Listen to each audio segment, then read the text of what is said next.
Radio Tehran, শুরু হচ্ছে বিশ্ব সংবাদ।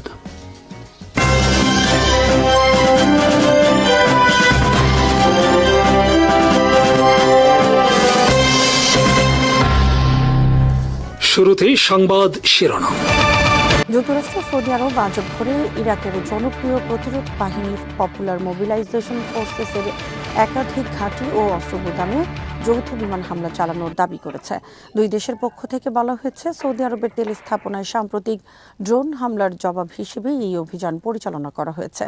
সৌদি প্রতিরক্ষা মন্ত্রণালয়ের মুখপাত্র তুর্কি আল মালিকি জানান, মার্কিন সেন্ট্রাল কমান্ড সেন্টকমের সমন্বয়ে পরিচালিত হামলায় এমন কয়েকটি লক্ষ্যবস্তুতে আঘাত হানা হয়েছে যেগুলোকে সাম্প্রতিক হামলার সঙ্গে সংশ্লিষ্ট বলে দাবি করা হচ্ছে।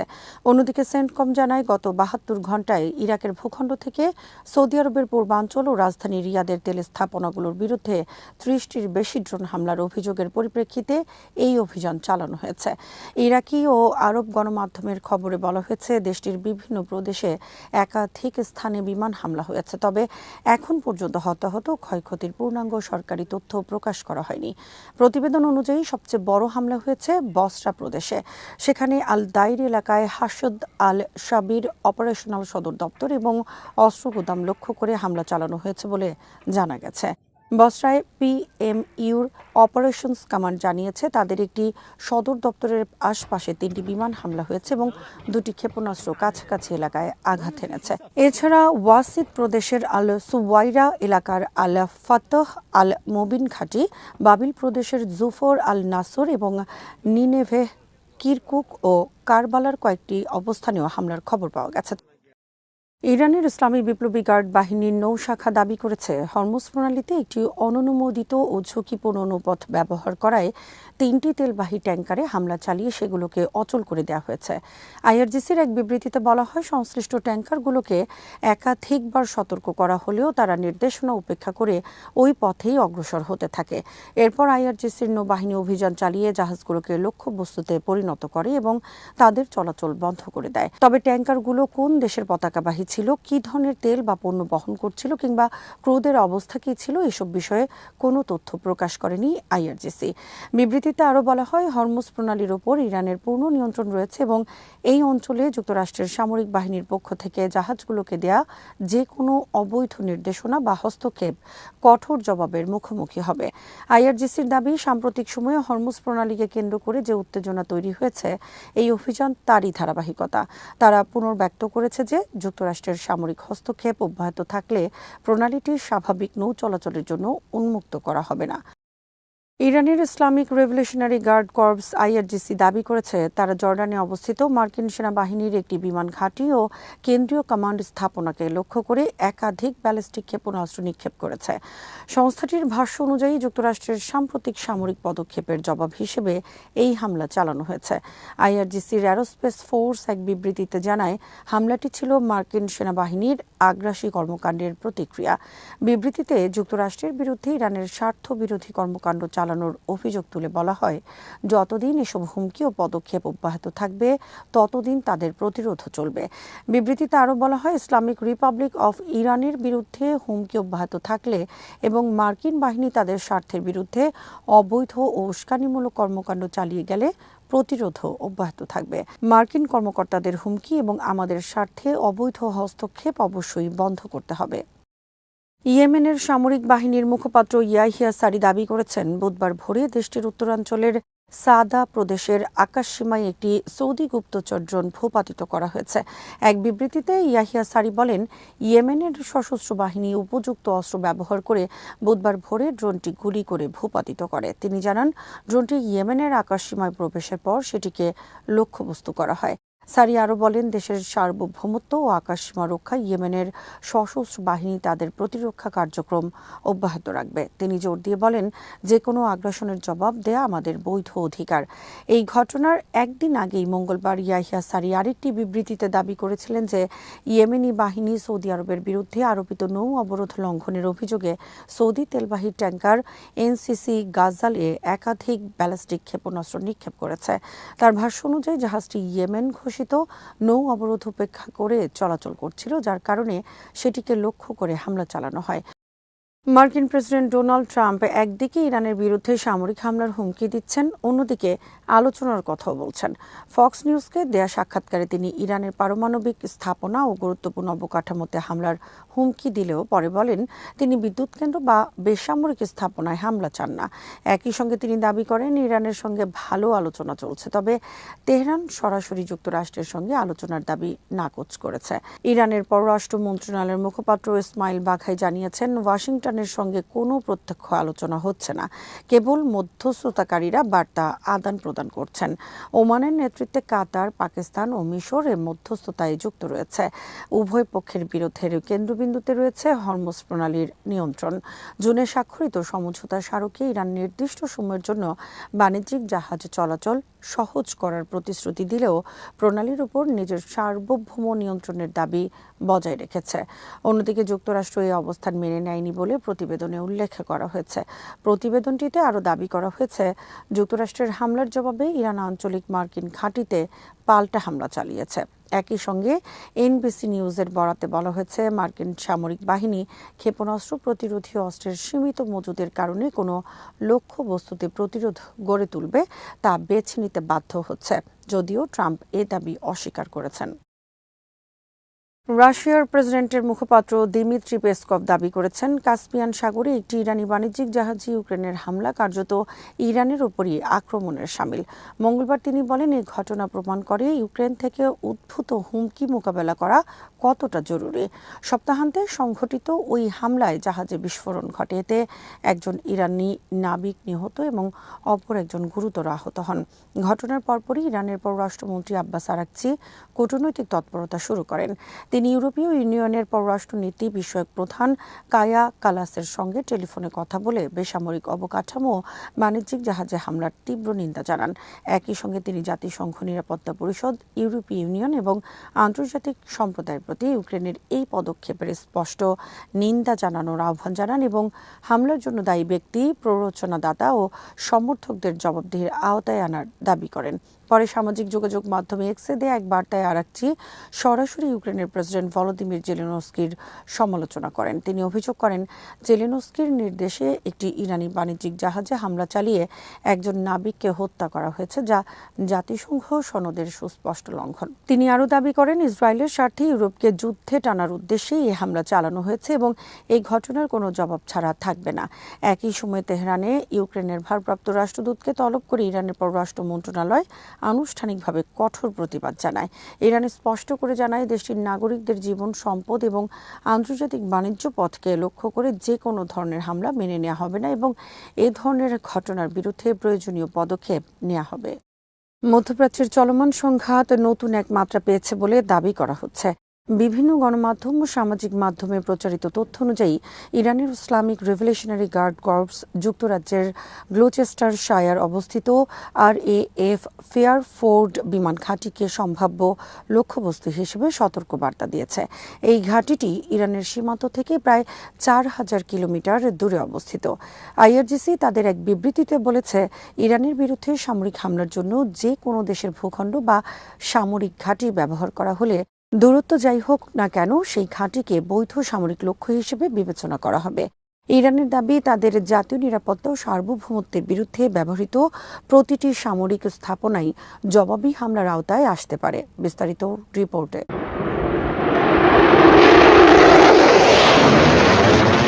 এদিকে পারস্য উপসাগর ও বৃহত্তর মধ্যপ্রাচ্যে যুক্তরাষ্ট্রের সামরিক তৎপরতা উল্লেখযোগ্যভাবে বেড়েছে। বিভিন্ন প্রতিবেদনে বলা হয়েছে চলমান সংঘাতের কারণে এই অঞ্চলে মার্কিন বাহিনীর ক্রুজ মিসাইল ও অন্যান্য দূরপাল্লার অস্ত্রের ব্যবহার বৃদ্ধি পেয়েছে। এই প্রেক্ষাপটে যুক্তরাজ্যের RAF ফেয়ারফোর্ড ঘাঁটিকে মার্কিন বিমান বাহিনীর অন্যতম গুরুত্বপূর্ণ লজিস্টিক ও অপারেশনাল কেন্দ্র হিসেবে উল্লেখ করা হচ্ছে। প্রচারিত দাবিতে আরও বলা হয়েছে যুক্তরাষ্ট্র এই ঘাঁটি থেকে B-1 ল্যান্সার কৌশলগত বোমারু বিমান পরিচালনা করে ইরানের বিরুদ্ধে অভিযান চালাচ্ছে। B-1 ল্যান্সার হল যুক্তরাষ্ট্রের দীর্ঘপাল্লার সুপারসনিক ভারী বোমারু বিমান, যা বিপুল পরিমাণ প্রচলিত অস্ত্র বহন করতে সক্ষম। যদিও নির্দিষ্টভাবে এই ঘাঁটি থেকে ইরানে হামলা চালানোর দাবি স্বাধীনভাবে নিশ্চিত করা যায়নি।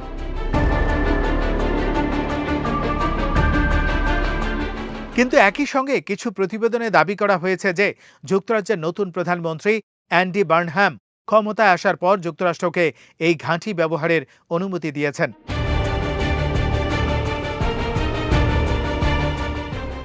আইআরজিসির তথাকথিত ঘোষণা নং ৪৬-এ উদ্ধৃত বক্তব্য অনুযায়ী বলা হয়েছে, যে দেশের মাটি বা ঘাঁটি ব্যবহার করে ইরানের সার্বভৌমত্বের উপর আঘাত আনা হবে, সেই ঘাঁটিকে আমরা শত্রুপক্ষ হিসেবে বিবেচনা করব এবং প্রয়োজনীয় জবাব দেওয়া হবে।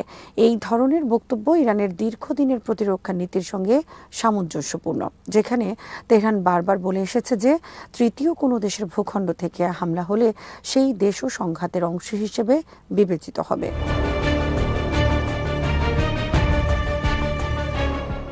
পশ্চিমা ও ইসরায়েলি নিরাপত্তা বিশ্লেষকদের মূল্যায়নে বহুদিন ধরেই বলা হচ্ছে ইরান তাদের ক্ষেপণাস্ত্র কর্মসূচিতে উল্লেখযোগ্য অগ্রগতি অর্জন করেছে।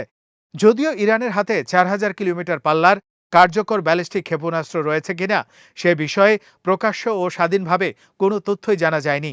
বর্তমানে ইরানের পরিচিত আংশিক ব্যালিস্টিক ক্ষেপণাস্ত্রের ঘোষিত পাল্লা প্রায় ২,০০০ কিলোমিটার পর্যন্ত।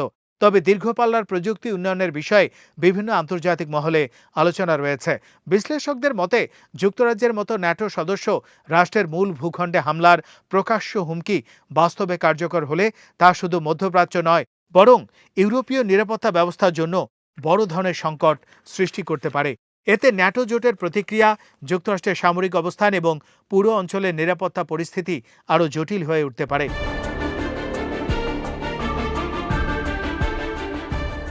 অন্যদিকে সামরিক বিশেষজ্ঞরা মনে করেন এমন হুঁশিয়ারি অনেক সময় প্রতিরোধমূলক কৌশলের অংশ হিসেবে দেয়া হয়, যাতে প্রতিপক্ষের উপর রাজনৈতিক মনস্তাত্ত্বিক চাপ সৃষ্টি করা যায়। বাস্তবে হামলা চালানো এবং রাজনৈতিক বার্তা দেওয়ার মধ্যে গুরুত্বপূর্ণ পার্থক্য রয়েছে।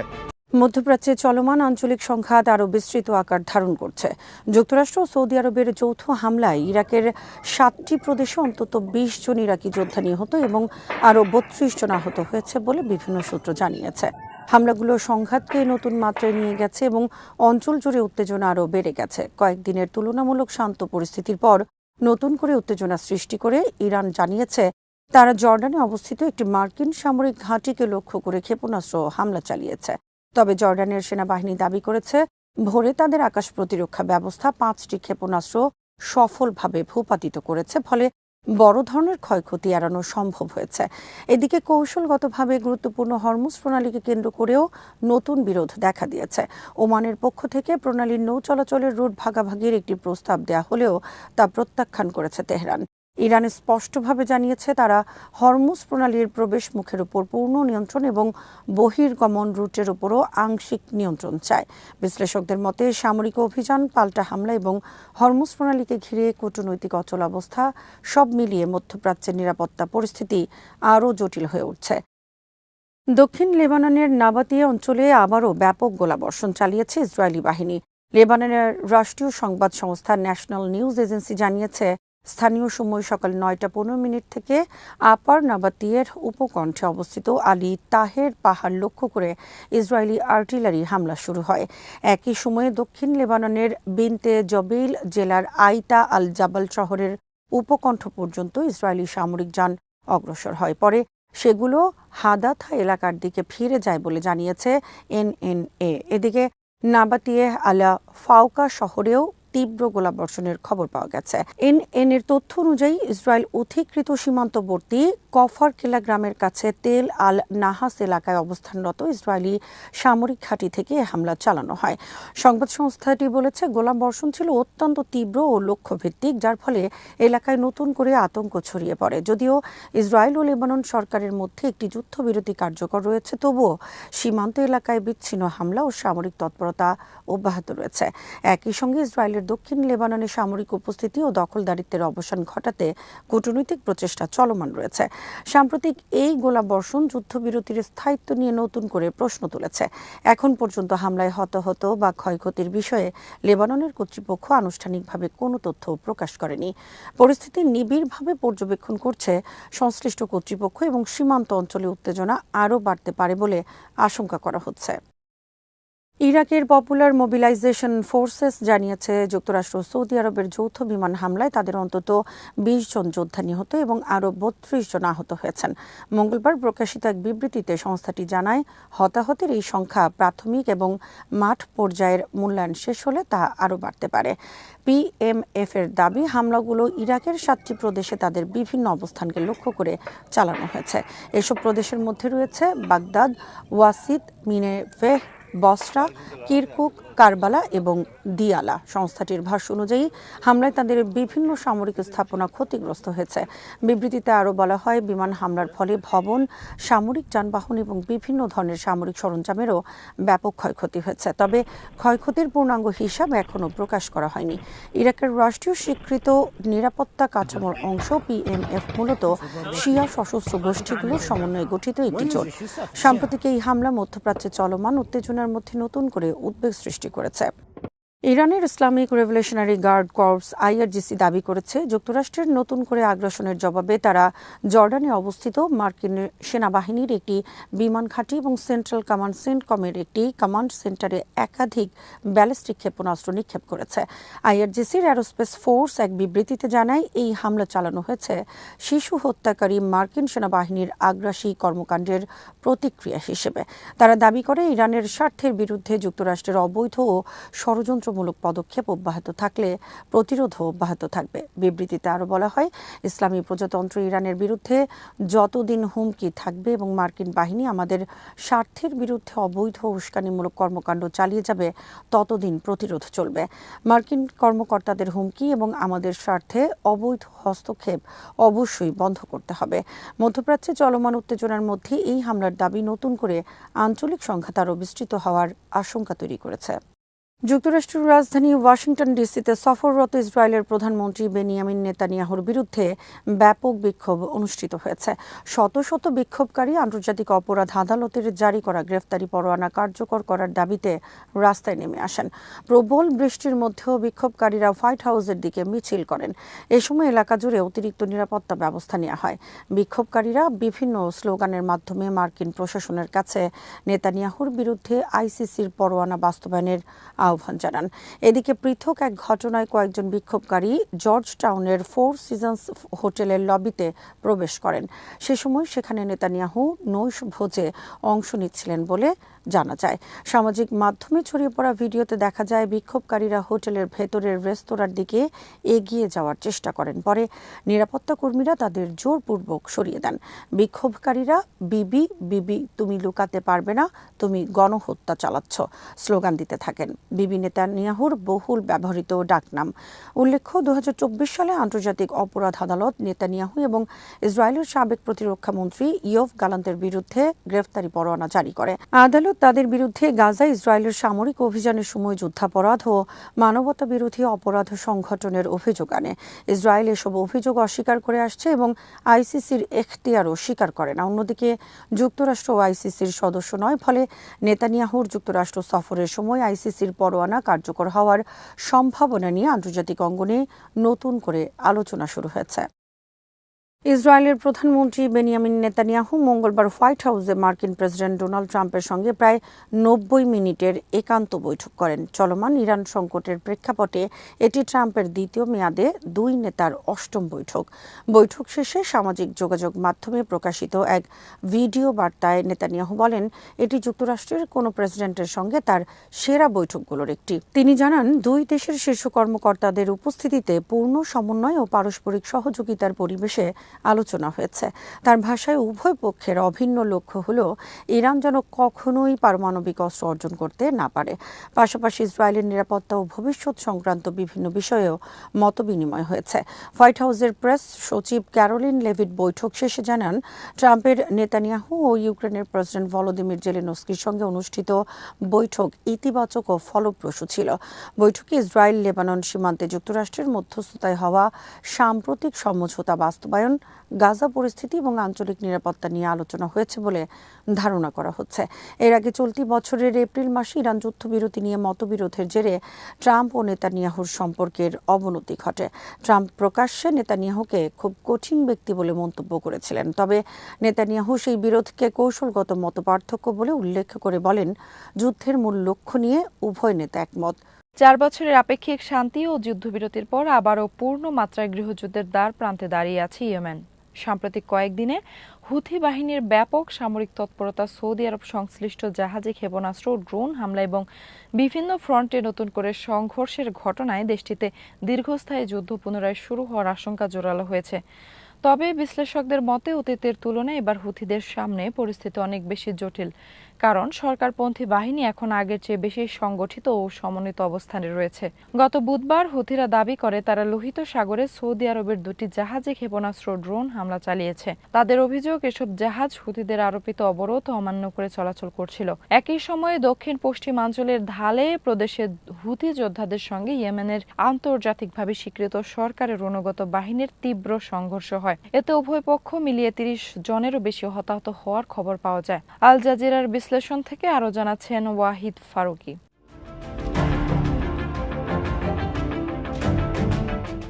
এসব ঘটনার মাধ্যমে হুথিরা শুধু যুদ্ধের হুমকিতেই সীমাবদ্ধ থাকেনি, বরং সরাসরি সামরিক অভিযান শুরু করেছে। দীর্ঘদিন ধরে ইয়েমেনের উত্তর পশ্চিমাঞ্চল ও রাজধানী সানার নিয়ন্ত্রণ ধরে রাখা হুথিরা এখন আবারও সামরিক শক্তি প্রয়োগের মাধ্যমে নিজেদের অবস্থান আরও সুসংহত করার চেষ্টা করছে। 2014 সালের সেপ্টেম্বরে হুথিরা রাজধানীর সানা দখল করে দ্রুত দেশের বড় অংশের নিয়ন্ত্রণ নেয়। তখন রাজনৈতিক বিভক্তি ও দুর্বল প্রতিরোধের কারণে সরকার কার্যত ভেঙে পড়ে। তৎকালীন প্রেসিডেন্ট আব্দ রাব্বু মনসুর হাদি সহ অনেক শীর্ষ নেতা নিরাপত্তার জন্য সৌদি আরবে আশ্রয় নেন।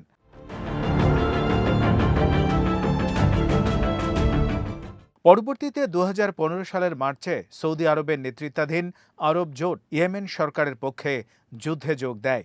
2022 সালের এপ্রিল পর্যন্ত তারা সরাসরি সামরিক অভিযান চালালেও সেই দীর্ঘ যুদ্ধ হুথিদের দুর্বল করতে পারেনি, বরং সৌদি আরব ও সংযুক্ত আরব আমিরাতের ভিন্ন রাজনৈতিক লক্ষ্য, পাশাপাশি সরকারপন্থী শিবিরের অভ্যন্তরীণ বিভক্তি হুথিদের জন্য বড় সুবিধা তৈরি করেছিল।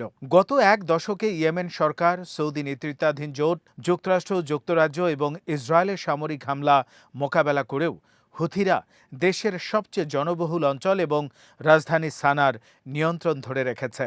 ফলে তাদের আত্মবিশ্বাস অনেক বেড়ে গেছে। তবে বিশেষজ্ঞদের মতে গত 4 বছরে যুদ্ধক্ষেত্রের বাস্তবতায় গুরুত্বপূর্ণ পরিবর্তন এসেছে, যা এবার হুথিদের জন্য নতুন চ্যালেঞ্জ তৈরি করতে পারে।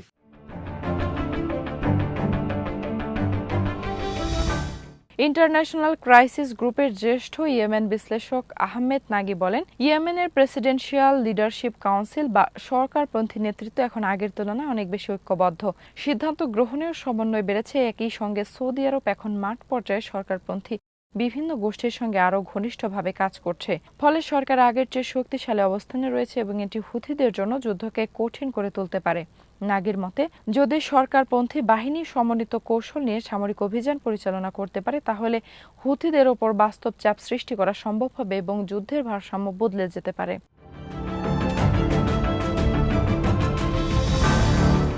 ওয়াশিংটন সেন্টার ফর ইয়েমেনি স্টাডিজের জ্যেষ্ঠ ফেলো মারওয়ান আলী নোমানও মনে করেন, রাজধানী সানার পূর্বাঞ্চলীয় আল জাওব প্রদেশে সরকারপন্থী উপজাতীয় জোটের উত্থান হুথিদের জন্য বড় উদ্বেগের কারণ হতে পারে। তার মতে, সরকারপন্থী বাহিনীর ক্রমবর্ধমান ঐক্য এবং বাব আল মান্দেব প্রণালী ও লোহিত সাগরের নিরাপত্তা নিয়ে আন্তর্জাতিক উদ্বেগ তাদের অবস্থানকে আরও শক্তিশালী করেছে।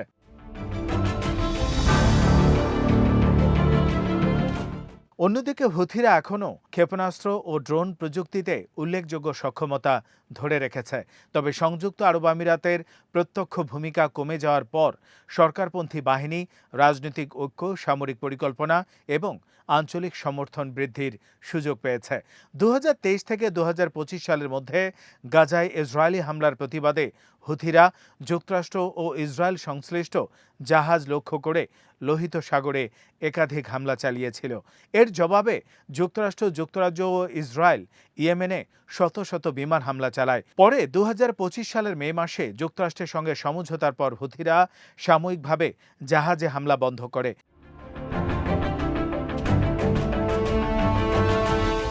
তবে সাম্প্রতিক নতুন হামলার পর সানা সেন্টার ফর স্ট্র্যাটেজিক স্টাডিজের গবেষণা ব্যবস্থাপক ইয়াজিদ আল জেদ্দাউই মনে করেন, যদি হুথিরা সৌদি সংশ্লিষ্ট বাণিজ্যিক জাহাজে ধারাবাহিক হামলা চালায় তাহলে এবার আঞ্চলিক দেশগুলো নতুন সামুদ্রিক নিরাপত্তা জোট গঠনের দিকে এগুতে পারে। পাশাপাশি সরকারপন্থী স্থলবাহিনীকে আরও বেশি সামরিক সহায়তা দেয়া হতে পারে। এদিকে যুক্তরাষ্ট্রের প্রেসিডেন্ট ডোনাল্ড ট্রাম্প হুঁশিয়ারি দিয়ে বলেছেন, হুথিরা যদি আবারও এমন হামলা চালায় তাহলে ইরান ও হুথিদের বিরুদ্ধে বড় ধরনের সামরিক শাস্তিমূলক ব্যবস্থা নেওয়া হবে। তার অভিযোগ, হুথিরা ইরানের প্রক্সি বাহিনী হিসাবে কাজ করছে।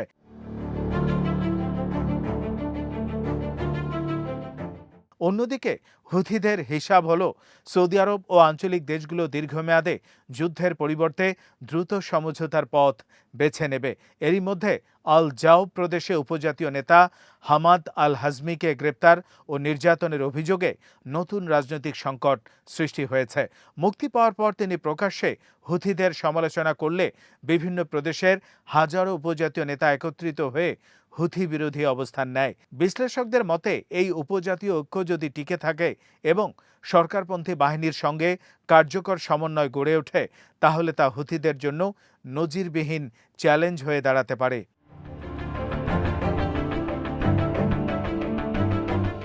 তবে সামরিক বিশ্লেষকদের মতে এখনই ক্ষমতার ভারসাম্য চূড়ান্ত পরিবর্তন ঘটেছে এমনটি বলা যাবে না। হুথিদের এখনও ঐক্যবদ্ধ কমান্ড কাঠামো, 2 লক্ষাধিক যোদ্ধা, শক্তিশালী প্রতিরক্ষা অবস্থান, ক্ষেপণাস্ত্র, ড্রোন সক্ষমতা এবং দীর্ঘ যুদ্ধের অভিজ্ঞতা রয়েছে। অন্যদিকে সরকারপন্থী বাহিনী আগের তুলনায় শক্তিশালী হলেও সেই শক্তিকে কার্যকর সামরিক সাফল্যে রূপ দিতে হলে অভিন্ন নেতৃত্ব, সমন্বিত অভিযান এবং দীর্ঘমেয়াদী আঞ্চলিক সমর্থন নিশ্চিত করতে হবে। ফলে ইয়েমেনে নতুন করে যুদ্ধ শুরু হলে তার ফলাফল কি হবে তা এখনো অনিশ্চিত।